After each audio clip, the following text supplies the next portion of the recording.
অন্তর্বর্তী সরকারের সময়ও দখলমুক্ত করা যাচ্ছে না নগরীর খেলার মাঠগুলো। স্থায়ী সমাধানের বদলে তৈরি হচ্ছে আরও জটিলতা। আর এমন অভিযোগ করেছেন মাঠ, পার্ক, জলাধার দখলমুক্ত আন্দোলনের পরিবেশবাদীরা। সকালে বিশ্ব সাহিত্য কেন্দ্রে হওয়া এক সংবাদ সম্মেলনে পরিবেশবাদীরা বলেন, দীর্ঘদিন বিভিন্ন ক্লাব আর সরকারের মদতপুষ্টরা শহরের মাঠ, পার্কগুলো দখল করে রেখেছে। আর এই সরকারের সময়ও নতুন করে এই জটিলতা দেখা দিচ্ছে। আর তাই দ্রুত মাঠগুলো থেকে অবৈধ স্থাপনা উচ্ছেদ, পার্কগুলো সবার জন্য উন্মুক্ত করা, মাঠ দখলমুক্ত করতে অস্থায়ী আনসার নিয়োগ সহ 10 দফা দাবি জানিয়েছে এই পরিবেশবাদী সংগঠন। একই সাথে মাঠ দখলমুক্তের চেষ্টায় পরিবেশ সচেতনদের গ্রেফতারি, হয়রানিতে তীব্র ক্ষোভ প্রকাশ করেন তারা। যে এলিভেটেড এক্সপ্রেসওয়ে যে প্রকল্প আমরা 6 মাস আন্দোলন করার পরেও আবার হচ্ছে হাতিঝিলের এখানে কাজ করছে।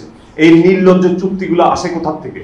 যারা বাণিজ্যিকভাবে খেলাটাকে করবে তাদের জন্য ঢাকা শহরের বাইরে এইরকম সরকারি প্রচুর খাস জমি আছে, যেটা কৃষি জমিও না, যেটা অন্য কোনোভাবে ব্যবহার করা হচ্ছে না, সেরকম জায়গা বন্দোবস্ত করার কথা ভাবা যেতে পারে। আমরা উপদেষ্টাদের কাছে চিঠি দেই, আমরা রাজুকের কাছে চিঠি দিই, তাদের অন্যান্য যে সিস্টেম আছে, জিআরএস সিস্টেম আছে সেখানে দিই, এগুলোতে কোনো রকম কোনো প্রতিকার পাওয়া যায়।